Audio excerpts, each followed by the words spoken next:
BRS పార్టీలో politics heat ఎక్కుతున్నాయని చెప్పొచ్చు. అలాంటిది బీఆర్ఎస్ పార్టీ మీద వ్యతిరేక ఆరోపణలు చేసిన విషయంలో కవితని సస్పెండ్ చేసిన విషయం మనకు తెలిసిందే.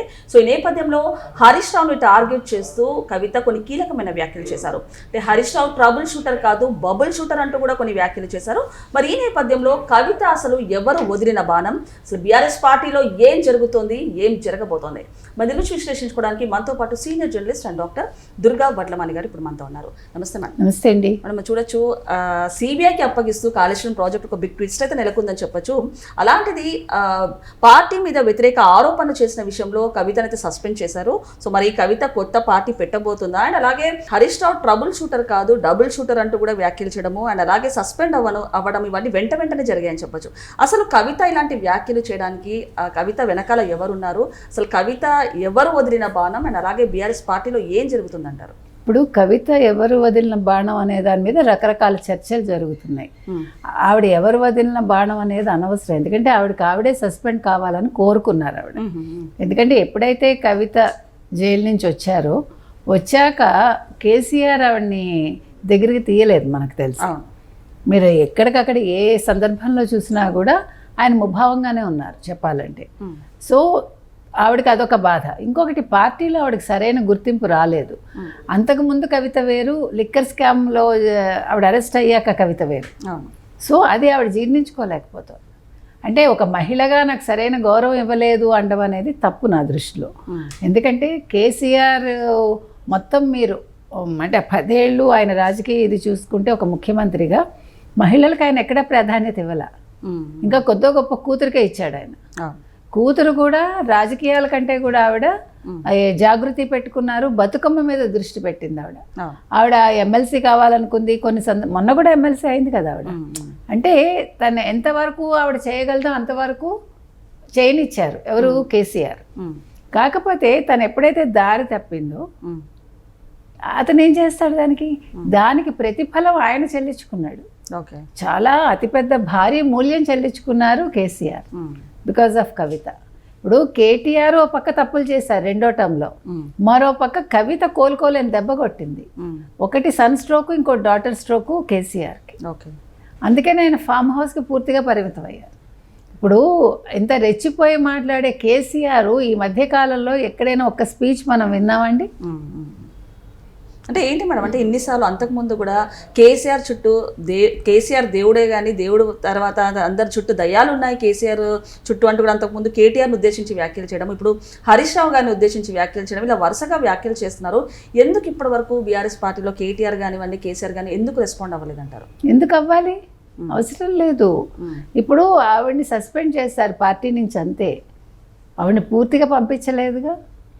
అది కవిత కోరుకున్నదే వాళ్ళు చేశారు. ఇప్పుడు కవిత రాజీనామా చేశారు.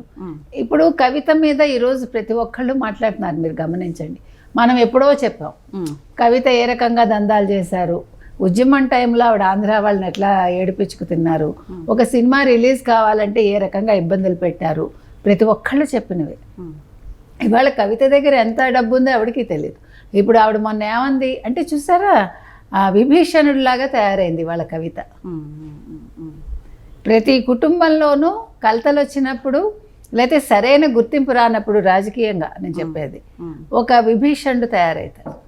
ఎందుకంటే రామాయణంలో రావణాసురుడిని చంపటానికి విభీషణుడు చెప్పాడు రాముడికి, ఆయన పొట్టలో అమృతభాండం ఉంటుందని. రాముడికి తెలియదా అంటే, రాముడు మానవుడు కాబట్టి తెలియకపోవచ్చు, దేవుడు కాదుగా. రామాయణం ప్రకారం రాముడు ఒక మానవుడు. అండ్ ఇంకొకటి మేడం, మా ముగ్గురు మీద కుట్ర జరుగుతుంది, రాజకీయంగానే కాదు పర్సనల్గా కూడా అటాక్ చేయడానికి చూస్తున్నారు హరీష్ రావు అంటూ కూడా మేము డైరెక్ట్గా చెప్పడం జరిగింది. ఏంటంటారు, నిజంగానే హరీష్ రావు గారు వీళ్ళని చీలిక అవ్వడానికి రీజన్ అంటారా? నిజంగా హరీష్ రావు వెళ్ళిపోవాలనుకుంటే ఇప్పుడు కాదు, ఎలక్షన్స్కి చాలా ముందు వచ్చిందండి ఇది. ఒక 30 మంది ఎమ్మెల్యేలు రెడీగా ఉన్నారు, ఆయన కనుక బయటకు వెళ్ళిపోతే బీజేపీలో చేరటానికి సిద్ధంగా ఉన్నారని లాంగ్ బ్యాక్ అది వచ్చింది. యాక్చువల్గా చెప్పాలంటే సరైన నాయకుడు కేటీఆర్ అండ్ హరీష్ రావులో మీరు తీసుకుంటే హరీష్ రావే సరైన నాయకుడు. అంటే రూట్ లెవెల్స్ నుంచి వచ్చిన వాడు హరీష్ రావు. కేటీఆర్ ఉద్యమం సమయంలో వచ్చాడు. ఆయన ఎక్కడో చదువుకున్నాడు, ఆంధ్రాలో చదువుకున్నాడు, తర్వాత వేరే చోట చదువుకున్నాడు. ఆయన యాదృచ్ఛికంగా వచ్చాడు ఈ ఉద్యమంలోకి. కవిత కూడా అంతే. ఇప్పుడు కవిత పెళ్లి చేసుకుని వెళ్ళిపోయాక తండ్రి దగ్గరికి వస్తూ చదివేరు. ఆవిడ ఒక బతుకమ్మని వెంట పెట్టుకుని వచ్చింది పార్టీలోకి. రాజకీయాల కోసం రాలేదు ఆవిడ, కానీ తర్వాత రాజకీయాలు కావాలనుకుంది.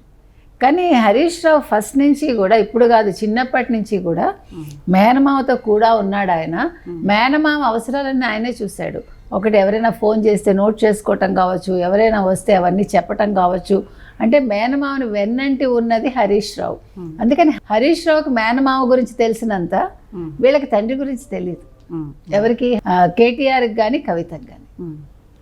అందుకని ఇవాళ వీళ్ళు ఎన్ని మాట్లాడినా కూడా ఇవాళ కేసీఆర్ హరీష్ రావు పక్కనే ఉంటాడు. ఇవాళ హరీష్ రావు బయటకు వెళ్ళిపోతే నష్టం హరీష్ రావు కాదు, ఖచ్చితంగా కేసీఆర్కి బీఆర్ఎస్కి. No doubt about it. Okay. ఎందుకంటే ఇన్ అండ్ అవుట్ ఆయనకి తెలిసినట్టు వీళ్ళు ఎవరికీ తెలియదు. ఇవాళ మీరు సిద్దిపేట వెళ్తే సిద్దిపేటని ఎట్లా డెవలప్ చేశారో చూడండి హరీష్ రావు. అద్భుతంగా చేశారు. అంటే హరీష్ రావుకి విజన్ ఉంది. ఈ కాళేశ్వరం అనేది హరీష్ రావు తీసుకున్న నిర్ణయాలు. మా నాన్నకేం తెలియదు, మీ నాన్నకేం తెలియకపోతే ఒక చంద్రబాబు నాయుడు మీద తిరగబడి ఒక పదవి ఇవ్వలేదని ఒక పార్టీ పెట్టి చౌబతుకుల మధ్య కొట్లాడి అతను ఒక తెలంగాణ తెచ్చాడు. అతను తెచ్చాడనే కంట సోనియా గాంధీ ఇచ్చింది. ఒక విద్యార్థులు దీనికి ఫైనల్గా సమిధులయ్యారు. కేసీఆర్ సమిధ వల్ల విద్యార్థులు అయ్యారు. పొట్టి శ్రీరాములు అమరుడు అయ్యాడు కానీ కేసీఆర్ అమరుడు అవ్వల. ఓకే కదా.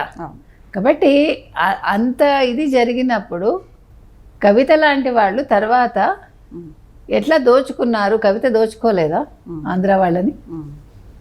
కుటుంబం దోచుకోలేదా? ఇవాళ మీరు హరీష్ రావుని ఎందుకు అంటున్నారు? హరీష్ రావు పార్టీని చీల్చాలని చూస్తున్నాడని. హరీష్ రావుకి ఏంటి అవసరం ఇప్పుడు? హరీష్ రావుకి కాళేశ్వరానికి ఎంతవరకు సంబంధం? మా నాన్నకి తెలీదు అంటున్నావు కవిత. అసలు కేసీఆర్ ముద్దు బిడ్డ, కాళేశ్వరం అంతా తెలివంతా కేసీఆర్దే. అసలు ఇవాళ కాళేశ్వరం నీళ్ళు వచ్చాయి తెలంగాణ కంటే కేసీఆర్ వల్లే. కేసీఆర్ ఒక భగీరథుడిని మాట్లాడారు గతంలో, మీరు పేపర్లన్నీ తిరగేస్తే దొరుకుతాయి.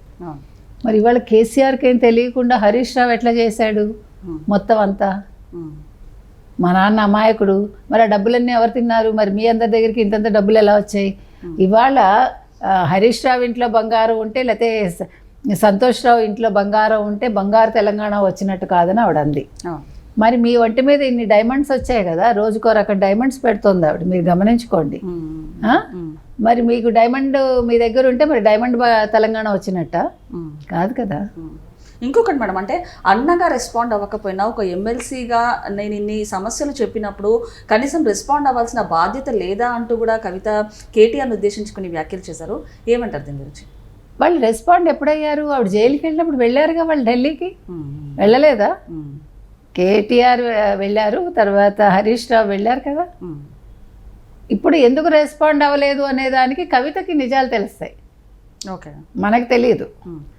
అన్నగారు ఎందుకు రెస్పాండ్ అవ్వలేదు అనే దానికి కవితే సమాధానం చెప్పాలి. ఎందుకంటే ఆవిడకి తెలుసు నిజాలేంటో. ఇవాళ ఆవిడ ప్రశ్నిస్తుంది కానీ ప్రశ్న వెనకాల సమాధానం ఏంటో కవితకే తెలుసు. దానికి రీజన్ ఉంటుంది ఖచ్చితంగా. ఊరికే మాట్లాడడం మానేడుగా కేటీఆర్. ఇప్పుడు ఇవాళ కొత్తగా మీరందరూ అసలు ఇంకొకటి అండి, మీ తండ్రి రాజకీయాల్లో ఉంటే మీరందరూ రాజకీయాల్లో ఉండాలని రూల్ ఉందా? ఫస్ట్ థింగ్ చెప్పండి. మీరందరూ బయట నుంచి మీ తండ్రికి సపోర్ట్ చేయాలి అంతే. నాకు పదవి కావాలి, నాకు ఒక హోదా కావాలి, నాకు డబ్బు కావాలి, నేను ఆస్తులు పెంచుకోవాలి. మీరందరూ తెలంగాణ ఉద్యమానికి ముందు, తెలంగాణ ఉద్యమం పూర్తయ్యాక, మీ నాన్నగారు ముఖ్యమంత్రి కాకముందు మీ ఆస్తులేంటి, ముఖ్యమంత్రి అయిన దగ్గర నుంచి ఆస్తులేంటి, ఉద్యమంలో మీరు సంపాదించిన ఆస్తులేంటి చెప్పమనండి. ఎన్ని చీరలు ఉండేవి అప్పట్లో? ఇప్పుడు నిన్న ఆవిడ ప్రెస్ మీట్ పెట్టారు, ఆవిడని సస్పెండ్ చేశాక చేతికి గాజులు వేసుకొచ్చారు ఆవిడ. అందరూ అడిగారు మీ 25 లక్షల వాచి ఏమైందని. ఇప్పుడు ఏది తక్కువ జరగలేదు కదా మీకు. మీరు మంచిగా రెడీ అయి వచ్చారు, మీలో ఎక్కడ ఇసుమంత బాధ కూడా కనిపించలేదు. నేను పార్టీకి చేయలేదా అని మీరు ప్రశ్నిస్తూ మీరు హ్యాపీగానే ఉన్నారు మిమ్మల్ని పార్టీ నుంచి సస్పెండ్ చేసినందుకు, ప్రజలు అడుగుతున్నది అది. మరి బాధ ఉండాలిగా, ఇదేంటి నేను ఎంత చేశాను నన్ను పంపిస్తున్నారని వేదన ఎక్కడ ఆవిడ మొహంలో కనిపించలేదుగా. అండ్ ఇంకొకటి, రేపు మేధావులతో కవిత భేటీ కానున్నారు. అండ్ అలాగే హరీష్ రావు గారు కూడా లండన్ నుంచి రాబోతున్నారు. సో హరీష్ రావు గారి నేపథ్యంలో కవితకి కౌంటర్ ఇచ్చే ఛాన్స్ ఏమైనా ఉందా? అసలు ఏం జరుగుతుందంటారు? ఆల్రెడీ ఆయన అక్కడి నుంచి ఏదో బదులు పంపించినట్టున్నారు కదా, కవితకి చెప్పారు ఆయన. రేపు ఏమండి మేధావులతో ఎందుకు అసలు ఈవిడ ఇప్పుడు భేటీ అవ్వాలి, నాకు అర్థం కాల. ఇప్పుడు ఈవిడ ఒక కొత్త పార్టీ పెడతారని అనుకుందాం, తెలంగాణ జాగృతి అవ్వచ్చు అది. మీరు కొత్త పార్టీ అసలు ఎందుకు పెడుతున్నారు మీ తండ్రికి ఎగనిస్ట్గా? మీరు బీఆర్ఎస్ బాగుండాలని అంటూ ఆవిడ అంది కదా, ఈ పార్టీ లాగేసుకుంటారు మా తండ్రి దగ్గర నుంచి, నువ్వు బాపు ఆరోగ్యం జాగ్రత్తగా చూసుకొని కేటీఆర్కి చెప్పి, మీ ఇద్దరు తెలివి తక్కువ వాళ్ళు, మీరు అన్నీ గమనించుకోండి. అసలు కేసీఆర్ తెలివి తక్కువ వాడని ఒక కూతురు చెప్తోంది, కేటీఆర్ తెలివి తక్కువ వాడని ఒక చెల్లి చెప్తోంది. ఇంతకంటే విడ్డూరం ఇంకేదైనా ఉంటుందా? అంటే 10 ఏళ్ళు తెలివి తక్కువ వాళ్ళు ఈ రాష్ట్రాన్ని ఏలారా? ఒకటి. రెండోది, బీఆర్ఎస్ కూలిపోతుందని చెప్తూ మీరు కొత్త పార్టీ ఎందుకు పెడుతున్నారంటే కేసీఆర్ని పార్టీలోకి ఆహ్వానిస్తారా? అంటే మా నాన్నకి మీరు ఆ పార్టీ లాగేసుకుంటే నేను ఇస్తున్నాను పార్టీ అని చెప్తారా మీరు? మనకి ఆవిడ అంటే కవితకి చాలా లోతుల్లో ఖచ్చితంగా నేను నాయకురాలు అవ్వాలి, నేను ఒక ముఖ్యమంత్రిని అవ్వాలి అని ఉంది. అంటే ఇప్పుడు ఇట్లాంటి వ్యాఖ్యలు చేయడానికి ఇంకా రీజన్ ఏంటంటారు మేడం? మనం అంతకుముందు కేటీఆర్, మొన్న రీసెంట్గానే కేటీఆర్ని ఉద్దేశించి, అండ్ ఇప్పుడు చూసుకుంటే కనుక హరీష్ రావు అండ్ అలాగే సంతోష్ రావుని ఉద్దేశించి అంటే ఫ్రీక్వెంట్గానే తను చేస్తున్నారు వ్యాఖ్యలు. ఏంటి దీని వెనకాల రీజన్ ఏంటంటారు? అదే ఇప్పుడు ఆవిడ ఎప్పుడైతే పక్కకు పెట్టారో, తండ్రి ఎప్పుడైతే పట్టించుకోవట్లేదో, తండ్రి ఎప్పుడైతే హరీష్ రావుని దగ్గరికి తీస్తున్నాడో, సంతోష్ రావు అన్నీ చూస్తాడు ఆయన విషయాలని. అది ఆవిడకి భరించలేకపోతుంది. కూతుర్ని నన్ను కాదని వీళ్ళని దగ్గరికి తీయటం ఏంటి అంటే, ఆవిడ ఒకటి గుర్తించుకోవట్లా, నేను ఈ తప్పు చేశాను, దీనివల్ల మా నాన్నగారు నన్ను బయట పెట్టారు, పక్కకు పెట్టారు అని ఆవిడ ఆలోచించట్లే. ఆవిడ ఎంతసేపు నేను తప్పు చేయలేదనే భావిస్తోంది. ఇంకొకటి, నేను కూతుర్ని కదా నాకు హక్కు ఉంటుంది అనుకుంటాను. తప్పు చేసినప్పుడు కేసీఆర్కి కూతురైనా కొడుకైనా ఒకటే, కొడుకుని పూర్తిగా కాదనుకోలేకపోతున్నాడు ఆయన. ఇప్పుడు కవిత చెప్పిన దాంట్లో మీకు ఒకటి అర్థమై ఉండాలి. ఏంటంటే కేటీఆర్ కంటే కూడా ఇప్పుడు హరీష్ రావుకి ఆయన ఇంపార్టెన్స్ ఇస్తున్నారా అనేది ఒక సందేహంగా ఉంది. ఎందుకంటే హరీష్ రావు మీద ఏమీ నిందలు లేవు. ఇప్పుడు కాళేశ్వరం కూడా ఫస్ట్ 5 ఏళ్ళు అతను ఉన్నాడు మంత్రిగా, కానీ తర్వాత మా నాన్న తీసేశాడని కవిత చెప్పిందంటే అవినీతి జరిగిందని ఆవిడే ఒప్పుకుంది. ఆవిడ క్లియర్ కట్గా కాళేశ్వరంలో అవినీతి జరిగిందని చెప్పింది. కానీ అవినీతి హరీష్ రావు వల్ల జరిగింది, సంతోష్ రావు వల్ల జరిగింది అంటోంది కదా. మరి రెండో 5 సంవత్సరాల్లో అంటే రెండో టర్మ్లో మరి ఎవరి వల్ల జరిగింది అవినీతి? అప్పుడు హరీష్ రావు లేడు కదా, అప్పుడు సంతోష్ రావు లేడు కదా అందులో. మరి ఎవరు చేశారు? మీ నాన్నే చేశారుగా. మీకు అర్థమైందా పాయింట్? అంటే తెలివిగా మాట్లాడుతున్నాను అనుకుంటూ కవిత గారు వాళ్ళ నాన్నని ఇరికిచ్చింది పూర్తి. మీరు అన్నట్టు నన్ను సస్పెండ్ చేసేటట్టు చేశారు. అండ్ అలాగే రామన్న నువ్వు కూడా జాగ్రత్త, నాన్న నువ్వు కూడా జాగ్రత్త అంటూ కూడా చెప్పడం జరిగింది. మీకు కూడా ముప్పు పొంచి ఉంది అంటూ కూడా చెప్తున్నారు. ఏం ముప్పు అండి అసలు? ఇప్పుడు మీరు ఓకే అంత భయం అనుకుంటే ఇవాళ కేసీఆర్ హరీష్ రావుని బయటికి పంపించేయచ్చు, సంతోష్ రావుని బయటికి పంపించేయచ్చు. ఎంత పని అది? ఇప్పుడు కూతుర్ని పంపించగలేదు, మేనల్ని పంపించలేడా? ఏంటి అంత తెలివి తక్కువగా ఉన్నారా వాళ్ళు? అదే నేను అడుగుతున్నా. వాళ్ళంత ఒళ్ళు తెలియకుండా తెలివి తక్కువగా వాళ్ళు ఉన్నారా అంటే? కేసీఆర్కి ఏం తెలియకుండానే 20 ఏళ్ళు గడిపేశాడు ఆయన. కేటీఆర్ ఏం తెలియకుండానే ఉన్నాడా ఇంతకాలం?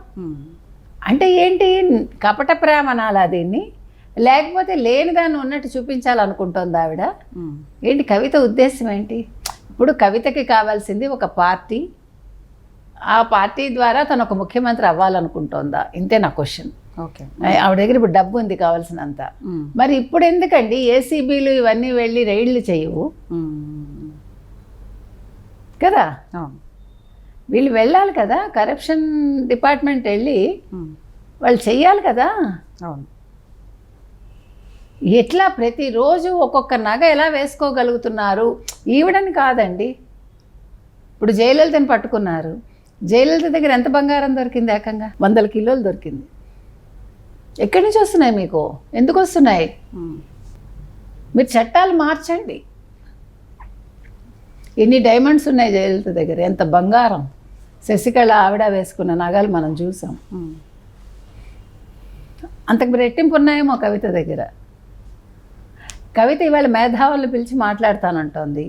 ఈ మేధావులందరూ ఏం చెప్తారు? ఇదే మేధావులు అప్పట్లో కేసీఆర్కి కూడా సలహాలు ఇచ్చారుగా. సలహాలు తీసుకుని ఏం చేస్తారు? ఇంప్లిమెంట్ చేయడంలో మీరు పొరపాటు చేస్తున్నారు. ఇప్పుడు మీరు ఒక రాష్ట్రం కోసం వచ్చారు, రాష్ట్ర ప్రజల కోసం న్యాయం చేస్తామని వచ్చారు, వీళ్ళు అన్యాయం అయిపోయారని వచ్చి మీరు అంతకంటే అన్యాయం చేశారు వాళ్ళందరినీ. మీరు దోచుకున్నారు మీ వాళ్ళని మీరే. ఆంధ్ర వాళ్ళు దోచుకున్నారన్నారు. ఆంధ్ర వాళ్ళు దోచుకోవాలా? ఆంధ్ర వాళ్ళు వచ్చి ఇక్కడ పరిశ్రమలు పెట్టారు, ఆంధ్ర వాళ్ళు వచ్చి ఉద్యోగాలు ఇచ్చారు, ఆంధ్ర వాళ్ళు వచ్చి మీకు ఒక హైటెక్ సిటీ కట్టారు, ఇవన్నీ చేశారు కదా. ఇవాళ మీకు హైదరాబాద్ అభివృద్ధి అంతా ఆంధ్ర వాళ్ళ వల్లే జరిగింది, మీరు ఒప్పుకున్నా ఒప్పుకోకపోయినా. వాళ్ళు కష్టపడి పని చేసి వాళ్ళు తిన్నారు, పెట్టారు. ఆంధ్ర వాళ్ళ కంపెనీల్లో తెలంగాణ వాళ్ళు పనిచేస్తారు తప్ప తెలంగాణ వాళ్ళ దాంట్లో ఆంధ్ర వాళ్ళు పనిచేస్తున్నారా? ఈవెన్ పత్రికల్లో పనిచేస్తున్నారా? మీరు ఉద్యోగాలు ఇస్తున్నారా ఆంధ్ర వాళ్ళకి? మీరు కావాలంటే మొత్తం సర్వే చేసుకోండి. మరి మీరు వచ్చి ఏం చేశారు తెలంగాణ వాళ్ళకి? మేము తెలంగాణ వాళ్ళం, మేము తెలంగాణ వాదులం, మేము పక్కా తెలంగాణ అని మీరు తెలంగాణ వాళ్ళకి ఏం చేశారు కవిత? ఇప్పుడు మీరు మీ అస్తిత్వం కోసం, మీ ఉనికి కోసం, మీ పదవుల కోసం మీరు వెంపర్లాడుతున్నారు. ఇవాళ మీరు ప్రజల కోసం వెంపర్లాడటల్లా. మీరేం చెప్తున్నారు?